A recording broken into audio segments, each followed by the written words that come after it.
Hola, ¿qué tal? Paz y bien, soy el padre Rubén Francisco Bellante. Es un gusto para mí compartir con ustedes otra edición más de Gozo y Evangelio, la alegría de evangelizar, este programa, taller, especialmente dedicado a catequistas, servidores, evangelizadores, misioneros y agentes de pastoral. Intentamos comunicar algunas herramientas concretas para el trabajo de todos ustedes, para compartir en grupos, ministerios, entre los amigos, y usamos también, por supuesto, las redes sociales, de tal manera que ustedes puedan seguir un poco también este curso, sí, por radio, pero también en el tiempo que ustedes puedan, en el momento que ustedes puedan y a la hora que ustedes puedan por las redes sociales. Como siempre, bueno, vamos a invocar al Espíritu Santo, porque finalmente es el Espíritu Santo quien nos guía, quien nos da discernimiento, sabiduría, quien nos da ciencia, temor de Dios, piedad, quien nos da un corazón de servidor, quien nos hace canal de gracia. Por eso, ven Espíritu Santo una vez más a nosotros, ven a cada uno de los oyentes, ven a cada uno de los que trabajan en la pastoral, para que tu gracia, Espíritu Santo, les dé una nueva fuerza, les saque todo desaliento, toda tristeza, todo repliegue sobre sí mismos. Ven, Espíritu Santo, ven a darnos tus dones, tus carismas, no para vanagloriarnos, sino para darle gloria al Padre y al Hijo a través tuyo, Espíritu Santo, como canales de gracia, comunicando unción, irradiando la presencia de Jesús vivo, con nuestra presencia justamente, nuestra mirada, nuestras palabras, nuestro testimonio. Ven, Espíritu Santo, ven a través de la poderosa intercesión del corazón inmaculado de María. Amén y amén. Bueno, amigos, venimos viendo en el último programa, ustedes se acordarán, y en el penúltimo también, venimos viendo un poquito el tema de la metodología de Jesús. ¿Se acuerdan, no?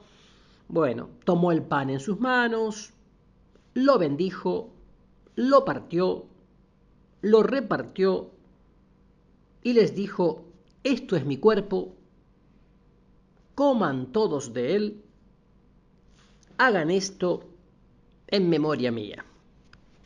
Y habíamos quedado en el último programa, ustedes lo recordarán, en el tema de aquello que nos purifica, ¿no? Aquello que nos va purificando como servidores, como apóstoles, medios de purificación, ¿no? Hablamos de la persecución del mundo, digamos así, ¿no? Hablamos también contextos bíblicos, incluso de los problemas, del fracaso. Hablamos también de la calumnia, la crítica, la incomprensión, la difamación. Hablamos también del desprendimiento, ¿no? Con todo lo que implica eso de cruz necesaria, por otra parte, ¿no? Somos discípulos del único Maestro crucificado y resucitado, ¿no? Habíamos dicho que el apóstol no debe preguntarse qué está ganando por servir al Señor, sino qué está perdiendo. Mientras no perdamos algo, ya sea renombre, reputación, fama, autoridad, privilegios, bienes materiales, etc., hay que sospechar seriamente si estamos sirviendo o estamos siendo servidos. Ajá, claro, sí, sí. Por eso yo no entiendo mucho a veces a algunos sacerdotes o a algunos obispos religiosos, monjitas, también laicos, ¿no? Que como que quieren, digamos, quedar bien con Dios y con el diablo, o sea, quedar bien con el mundo, con el poder, con los políticos, o sea, caerle simpáticos a todos, ser queridos por todos. Y eso no sé, porque Jesús no fue así. Jesús no fue así. Entonces, a ver, ¿qué he perdido ya por el Señor? Preguntémonos eso, a ver, de una manera muy concreta, ¿eh? Vamos a respondernos estas dos preguntas. ¿Qué he perdido ya por el Señor? Sí, vos, yo. ¿Y qué cosas no estoy dispuesto a perder? Títulos, prestigio, bienes materiales, ministerio, cargos, autoridad. Hay gente que está en el mismo puesto hace 20 años, 25, 30, 35, no me refiero a un puesto laboral. Me refiero, por ejemplo, coordinando un grupo de oración o coordinando la catequesis de una parroquia. No sé, no sé. Jesús experimentó el éxito y el fracaso en 24 horas, miren. Una tarde la multitud hambrienta lo había seguido a través de un ingrato desierto. Él, con la fuerza de su palabra, había multiplicado peces y panes. La muchedumbre lo reconoció como el Mesías esperado y por poco lo proclama rey de Israel. Al día siguiente, todavía en el clímax de su gloria, fue a su sinagoga que se encontraba completamente llena. El sermón anunciado para esa mañana había levantado gran expectación a causa del reciente milagro de la multiplicación del alimento, imagínense. El jefe de la sinagoga lo invitó a leer las escrituras. El maestro se puso de pie, tomó los rollos en sus manos y con su cabeza cubierta por un velo, leyó el pasaje del maná en el desierto. Todos los ojos estaban fijos en él y un respetuoso silencio de atención lo invitaba a explicar el pasaje. Nadie estuvo en desacuerdo cuando se refirió al acontecimiento del pasado, pero cuando lo aplicó a sí mismo, afirmando que él era el verdadero pan de vida, una gran inconformidad brotó en el ambiente, en medio de un murmullo general. Al referirse a que su carne debía ser comida, los fariseos abandonaron la sala. Lo peor fue cuando aquellos piadosos judíos que jamás tocaban sangre alguna, escucharon que había que beber la sangre del Hijo del Hombre para poder tener vida eterna. Nadie soportó tal condición y todos los bancos se fueron quedando solos. Jesús no pudo siquiera terminar su discurso, pues ya nadie quedaba en la sinagoga. Inmediatamente después del más grande de sus éxitos, experimentó el peor de todos sus fracasos. Solo sus doces y incondicionales, digamos así, ¿no?, habían permanecido al lado del maestro. Con la cabeza clavada en la tierra, compartían la vergüenza del fracaso. Después de un largo, tenso, diría yo, silencio, Jesús los miró con ternura y les dijo: si quieren, váyanse también ustedes. No están obligados a seguirme. Ninguno se atrevió a iniciar la retirada. Entonces el maestro añadió: ¿por qué no se van? Miren que conmigo no sacan ninguna ventaja. Yo no tengo nada que ofrecerles ya. Cuando me querían proclamar rey, podrían seguir o esperar algún cargo, no sé, o título, pero ahora, imagínense ahora. Solo les aguardan desprecios y persecuciones. Entonces Pedro tomó la palabra. Con absoluta sinceridad le contestó: la mera verdad que sí nos dan ganas de irnos. Sí. Por estar contigo nos critican, por seguirte nos acusan y nos señalan con el dedo. Lo único que tenemos son problemas. A veces ya no aguantamos. Además, por tu parte, no vemos que restaures el reino, ni nos has dado nada por seguirte. La mera verdad que contigo no sacamos ni para el gasto. A veces hemos discutido y hemos ya pensado dejarte, pero su voz se entrecortó y con un nudo en la garganta continuó: ya no tenemos a dónde ir, maestro. Hemos atravesado contigo el Mar Rojo y ya no podemos volver atrás. Ya renunciamos al negocio, a la empresa, y no tenemos pasaporte para el país de los poderosos. Ya no nos entusiasma la pesca ni la oficina de impuestos. Para nosotros ya no tiene sentido vivir para trabajar, para luego trabajar para vivir. Definitivamente se nos han cerrado todas las puertas. Y aunque no tenemos ninguna ventaja por seguirte, solo te tenemos a ti, a vos, maestro. Eres lo único que nos queda. aunque quisiéramos irnos, ya no podemos. Quemamos las naves y ya nada tenemos sino a ti. A vos, Jesús. A vos, Maestro. Pensemos en esto. Reflexionemos en esto.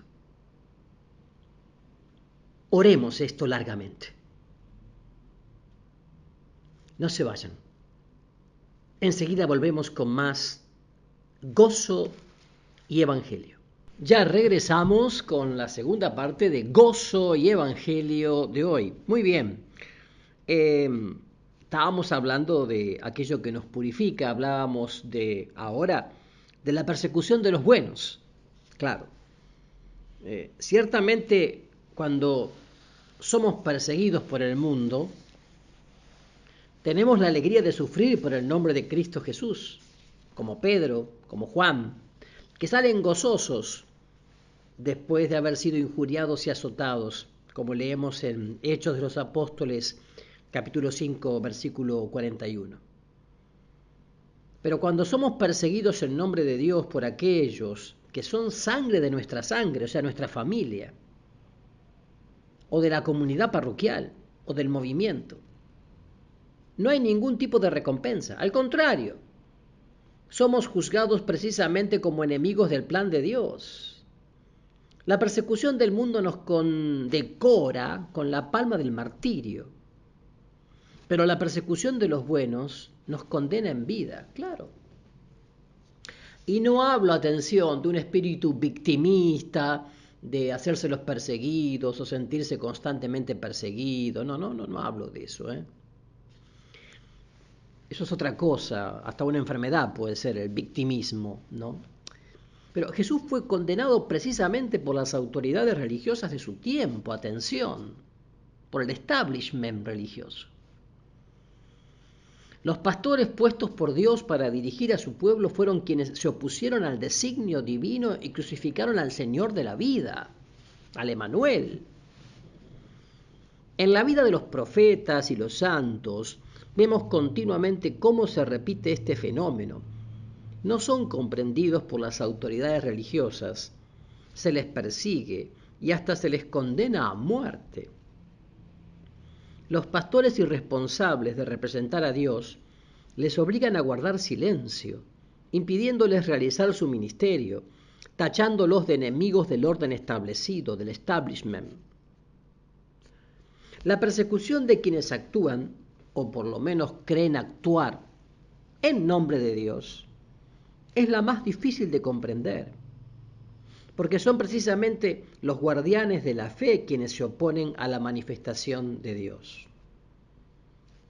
Parece que adquieren plenipotencia para violar los derechos más fundamentales de la persona, humillarla, excomulgarla de la iglesia y hasta negarle la entrada al cielo. Juana de Arco, por ejemplo, ¿no? Santa Juana de Arco, fue juzgada por la Inquisición francesa y condenada a muerte por 70 teólogos del obispado de París. No encontramos un santo que haya sido canonizado en vida. Bueno, los verdaderos profetas siempre sufrieron la persecución de los defensores de la estructura. A Francisco de Asís no se le reconoció, incluso no se le aceptó la regla de vida que él había escogido para sus frailes, el Evangelio. Le obligaron a complicar lo sencillo. Sin embargo, esto no es sino, diría yo, la superficie, lo de arriba. Para los que aman a Dios, todas las cosas concurren para su bien, afirma la palabra de Dios. Todo ocurre para bien de los que aman a Dios. Romanos 8:28. Si nos quedamos nada más con el síntoma del fenómeno, jamás descubriremos el designio de Dios. Cuando nos persiguen los buenos, digamos así, entre comillas, ya no tenemos a nadie a quien agradar sino solo a Dios. ¡Qué maravillosa liberación! Nuestro corazón pertenece solo al Señor. Cuando somos perseguidos por los que están en la cima de la pirámide de la estructura religiosa, entonces nuestra confianza tiene una gran oportunidad que no puede dejar pasar, depositarse solo en Dios. Cuando somos perseguidos por los buenos, no hemos de pensar que se trata de un ataque de Satanás, sino que estamos ante la única oportunidad de mostrar al Señor que ninguna dificultad nos va a detener para dejar de servirlo. Es entonces cuando podemos probar que servimos y seguimos al Señor hasta la cruz. Esto no significa que Dios permita las injusticias o consienta la violación de los derechos humanos, ni menos que esté de acuerdo con la muerte. No. Jamás podrá ser aliado de alguna fuerza del mal. Sin embargo, Él es capaz de escribir derecho en renglones torcidos. Su poder transforma esa injusticia en un maravilloso medio de purificación. ¿Y por qué nos purifica? Porque lo necesitamos. El Señor nos purifica por la simple razón de que lo necesitamos. Ninguno puede afirmar que no precisa ser purificado. Nuestros pies se han empolvado en los caminos de la vida y necesitamos ser lavados con agua o purificados con fuego abrasador. Sobre todo cuando se ha llevado una vida llena de sensualidad y materialismo, se tiene que cambiar a fondo y no solo superficialmente. La conducta moral puede ser transformada en un minuto, pero el cambio de mentalidad necesita mucho más tiempo y una metodología especial. Un recién convertido puede caer en la tentación de trasplantar sus antiguos criterios y valores a la obra de Dios, la cual se lleva a cabo mediante métodos diferentes y hasta opuestos a los del mundo comercial y social. Por otro lado, quien ha vivido sumergido en el pecado tiene que pasar un buen tiempo rehabilitándose. Así como los alcohólicos o drogadictos necesitan una etapa de desintoxicación, así también quien ha estado dependiendo de los valores mundanos necesita una etapa de purificación. María, llamada la Magdalena, de la cual Jesús sacó 7 demonios, necesitaba una larga etapa de convalecencia para cambiar su mentalidad. A pesar de seguir a Jesús, tenía necesidad de transformar su corazón. Su conducta cambió en un instante, pero necesitó de toda su vida para ser transformada completamente. Jesús la fue puliendo poco a poco hasta que la convirtió en la primera evangelizadora que anunció su resurrección. Si los alimentos se lavan y hasta se desinfectan, así nosotros tenemos que ser purificados por dentro y por fuera para no envenenar a los demás, ya que somos pan que va a ser comido por ellos. Cuando se comprende así el plan de Dios, pasamos por el horno de la purificación, como los 3 jóvenes del libro de Daniel que cantaban y alababan a Dios. El fuego no los destruía, sino que les daba la oportunidad de comprobar el poder y la sabiduría de su Dios. Al descubrir este objetivo, ya no se buscan culpables, se acaban los rencores, vuelve la paz a nuestro corazón y se entona un canto de victoria por haber sido liberado del fuego devorador. También somos purificados, atención, por la misión que el Señor nos confiere. Ciertamente todos necesitamos la purificación, pero esta será tanto más profunda cuanto más grande sea la misión a la cual el Señor nos llame. Cuanto más importante sea el plan del Señor sobre nuestra vida, tanto más profunda será la purificación que Él realice en nosotros. Una piedra preciosa es pulida con más esmero cuanto más valiosa sea. Esta es la razón última de la purificación que el Señor quiere hacer de nosotros. y que desgraciadamente a veces no entendemos, y por eso nos resistimos y renegamos. Todos los grandes profetas pasaron por el horno de la purificación. Por ejemplo, Isaías tuvo que ser purificado con un carbón encendido, Isaías 6, 1, 11. Jeremías sufrió la persecución de los suyos, Jeremías 20, 7, 12. Ezequiel fue juzgado loco e impertinente. El sacerdote Amasías puso en tela de juicio el ministerio del profeta Amós, Amós 7 del 12 al 15. Pero el ejemplo más evidente es el de Saulo de Tarso. O sea, pocos han sido tan tocados por la purificación como él. Como buen fariseo y estricto cumplidor de toda ley, era intachable y gozaba de todas las ventajas de la estructura religiosa. Pero al aceptar a Cristo Jesús como su Salvador y Señor, renunció a cualquier otra ventaja de tipo humano e incluso religiosa.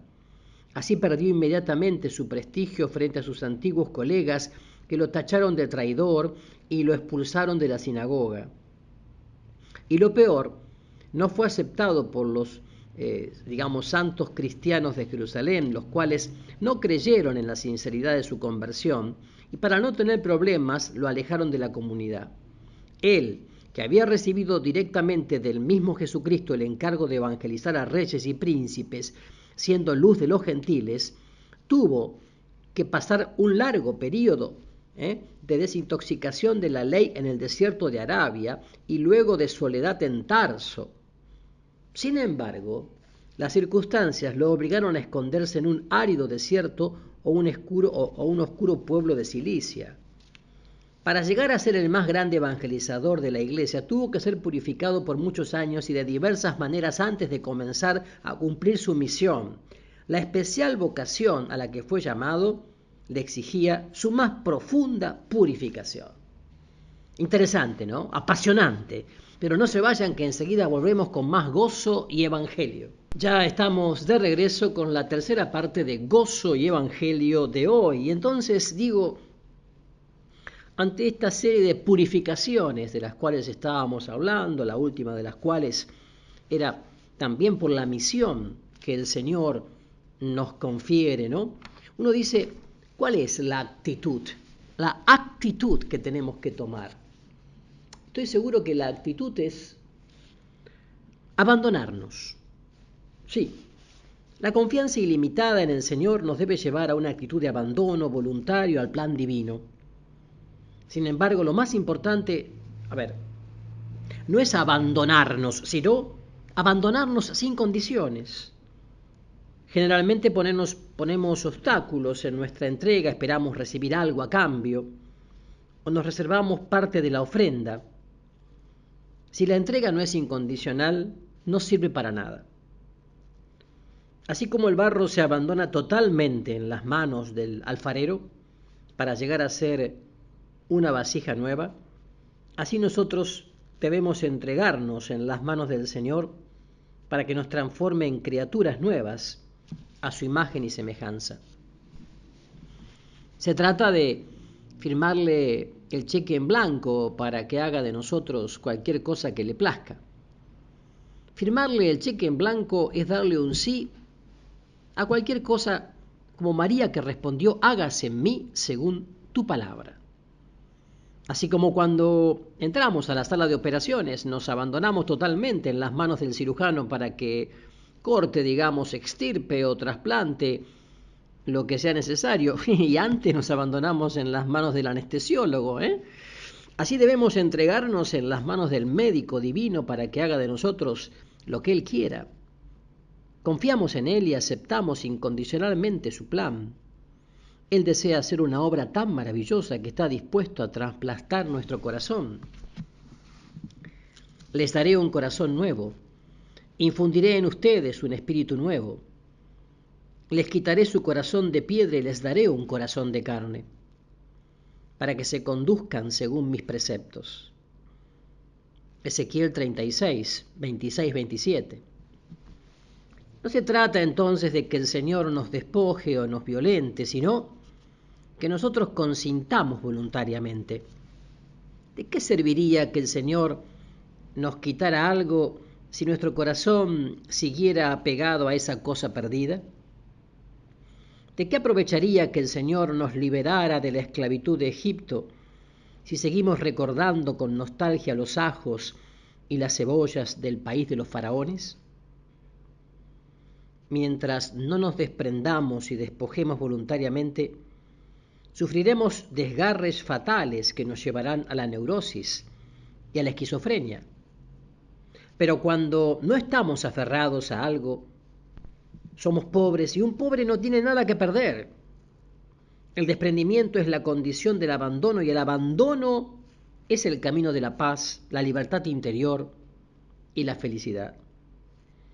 No hay otro camino para vivir en paz. Quienes tratan de apegarse a cualquier cosa, circunstancia o persona se vuelven esclavos de esa posesión.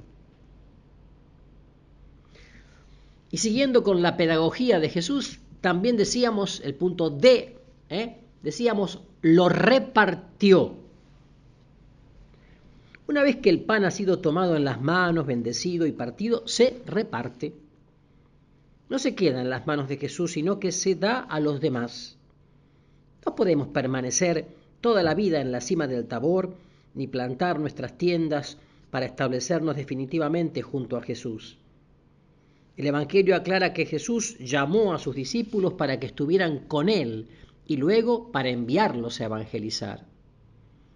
El que ha estado al lado de Jesús no permanece inactivo, sino que comienza a darse a los demás. El signo que nos garantiza que hemos encontrado a Jesús es que vamos a buscar a otros para que también lo conozcan y lo sigan. Quien lo ha descubierto comparte su hallazgo con otros. No puede dejar de hablar de lo que ha vivido. Cuando Andrés encontró a Jesús en el desierto, lo siguió y se quedó con él toda la tarde y toda la noche. Pero al amanecer se levantó temprano y fue a buscar a su hermano Simón para llevarlo a Jesús. Ahora bien, entre más hayamos sido partidos, más repartidos seremos. Entre más hayamos sido purificados, alcanzaremos para más personas. Un pan entero solo puede ser comido por una persona, pero cuanto más se parta, tanto más podrán participar de él. Este es el fin de la purificación, la multiplicación. Como el Señor quiere multiplicarnos, por eso Él nos reparte. Quiere que alcancemos para muchos. Nosotros aportamos los 5 panes y los 2 peces que tenemos y el Señor se encarga de multiplicarlos. Él hace el milagro, pero siempre con nuestra colaboración. Nuestra fecundidad no depende de nuestras cualidades, sino es Dios quien da el crecimiento. A nosotros se nos pide llenar nuestras tinajas con el agua que tenemos. El milagro de la transformación lo realiza Él, pero partiendo de lo que nosotros hemos presentado. Nosotros vamos a ser pan multiplicado que alimentará y vino nuevo que alegrará el corazón, porque el Señor ha hecho un milagro en y con nosotros. Y nuestra actitud tiene que ser el desprendimiento. Nuestro Dios es uno, declara uno una y 1000 veces la Biblia. No hay otro Dios fuera de Él. Por esta razón es que no admite ningún otro ídolo que ose suplantar su lugar. Nuestro Dios, por ser único, no acepta compartir nuestro corazón con nada ni nadie. Por esta razón es absolutamente necesario desprendernos de todo aquello que compita con su supremacía. En el desprendimiento no cuenta tanto lo que damos, sino la entrega total. Una vez Jesús estaba frente al lugar de las limosnas, donde venían los ricos con lujo de ostentación y depositaban cuantiosas ofrendas. De manera humilde y silenciosa se acercó una pobre viuda que no depositó sino 2 pequeñas monedas. Jesús aprovechó la oportunidad y enseñó a sus discípulos: esta pobre viuda ha entregado más que los demás, porque ella ofrendó todo cuanto tenía. Generalmente los hombres medimos nuestras ofrendas por la cantidad que entregamos. Quien más da es considerado mejor. Pero el ofrendómetro divino no detecta lo que salió de la bolsa, sino lo que se quedó adentro. El desprendimiento afectivo y efectivo es una forma como Dios nos purifica de todos estos apegos que no nos permiten vivir la exclusividad con nuestro Dios. No se trata entonces de simplemente desprendernos, sino de entrar en una relación de exclusividad con Él. Las parábolas del Evangelio nos muestran claramente este aspecto. Quien ha encontrado la perla preciosa vende todas sus posesiones para adquirir la única perla de verdadero valor. Sin embargo, hemos de notar muy bien que el ser humano no se desprende para encontrar, sino porque ha encontrado. Por tanto, nunca es aconsejable desprendernos de nuestras cosas para encontrar al Señor. El proceso es inverso. Quien lo ha descubierto encuentra que todas las cosas palidecen frente a la luz del Señor.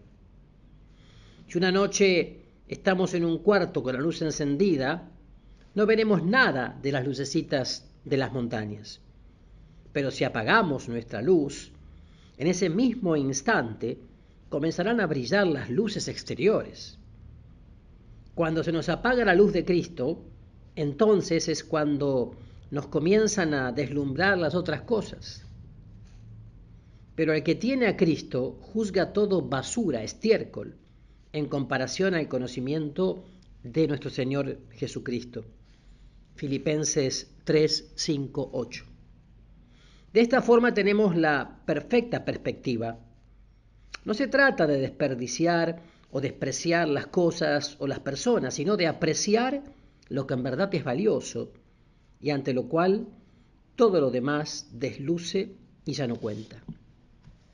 Pero a veces el Señor nos tiene que desprender de manera brusca de algunas cosas para que nos demos cuenta de que no la precisábamos tanto.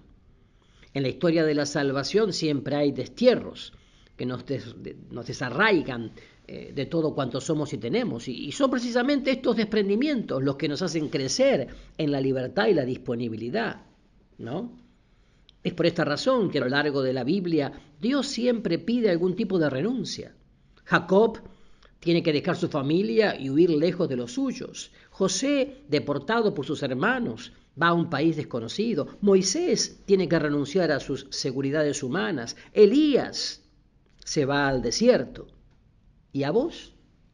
¿Y a mí? ¿Qué te parece? Lo seguimos charlando después de esta pausa. No se vayan, que enseguida regresamos con más Gozo y Evangelio. Ya estamos de regreso con la última parte del programa de hoy de Gozo y Evangelio, la alegría de evangelizar. Y estábamos preguntándonos esto, ¿no? Si estamos en las manos del Señor y no nos desprendemos de nuestros apegos, entonces el Señor va a recurrir al exilio para que podamos ser verdaderamente suyos. Nos regresarán al desierto, por decirlo así. La cumbre del desprendimiento llega cuando el Señor nos pide no solo las cosas que nos pueden separar de Él, sino incluso los dones que Él mismo nos ha dado como prueba de su fidelidad. En esta etapa no se trata de dejar solo pecados o vicios, sino ni siquiera depender de ningún don de Dios. Se ha llegado a la frontera de la gloriosa libertad de los hijos de Dios. Solo Dios basta. Abraham le había entregado todo al Señor: tienda, familia, seguridades, pasado y futuro. Había renunciado a sus falsos ídolos y ahora servía al verdadero Dios. Pero un día su Dios le pide lo inaudito: entrégame a tu hijo único, el que yo te di como cumplimiento de mi promesa. No se le pedía que renunciara a nada malo, sino que entregara al hijo de la promesa, el don de Dios, el testigo de la fidelidad divina.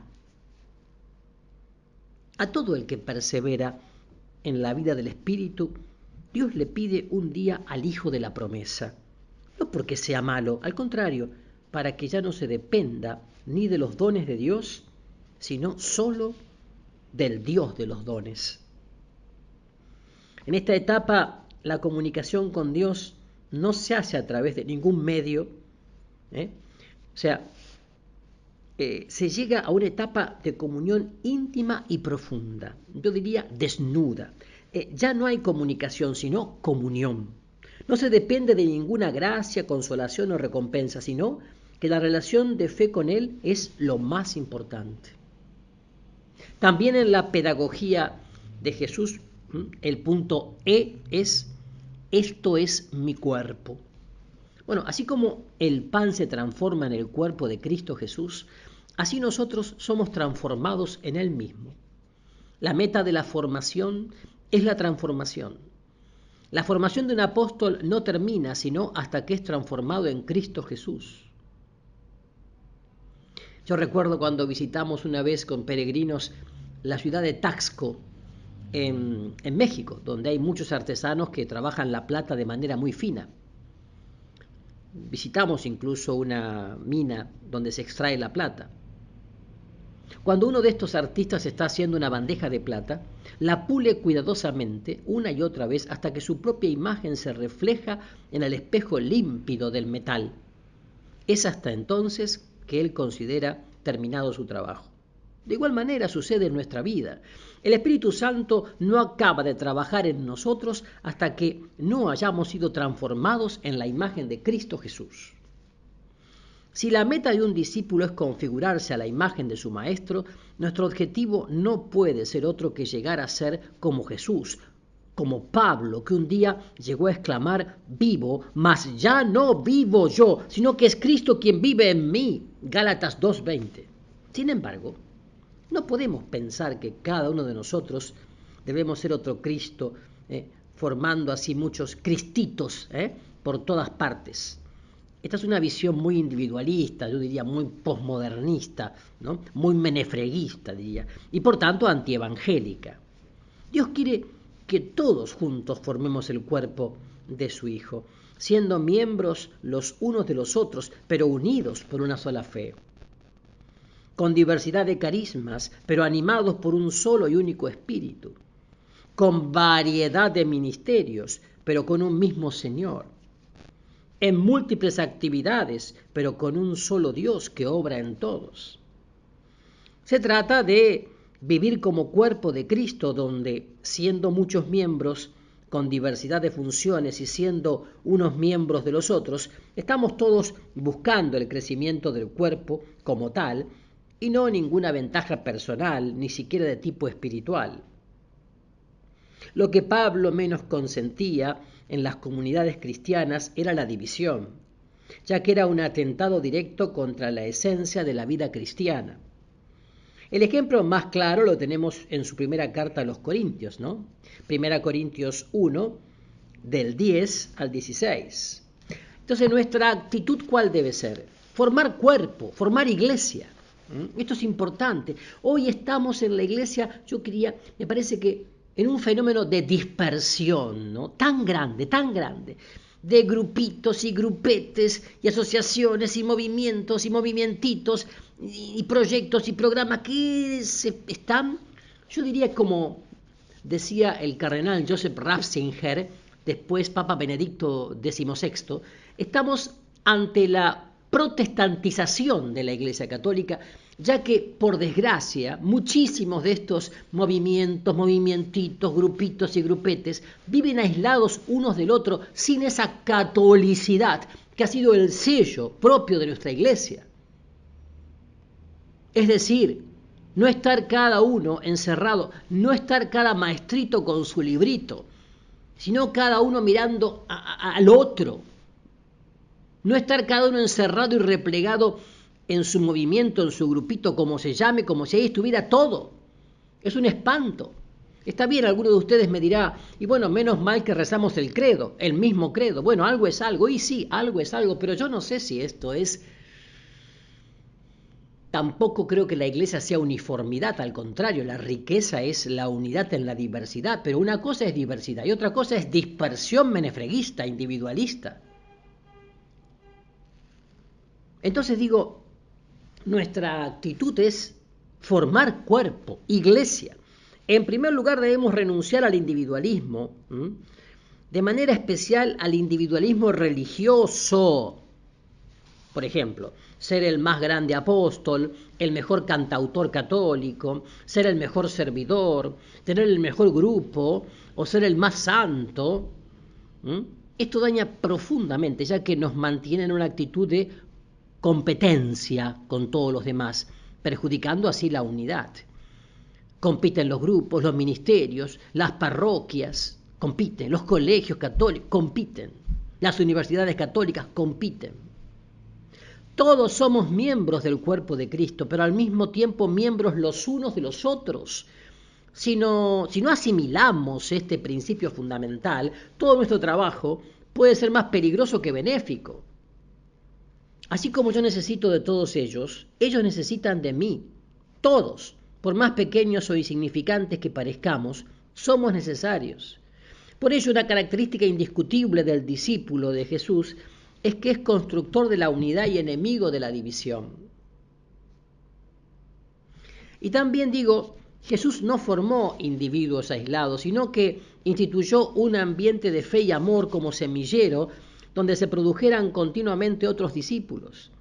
La comunidad apostólica era este invernadero y al mismo tiempo la fuente surtidora de discípulos en la iglesia. A este ambiente de fe y amor se le denominó colegio apostólico. Por colegio no debemos entender una institución docente, sino una comunidad donde todos, guiados por un mismo espíritu, son corresponsables de llevar al cabo la obra iniciada por Jesús.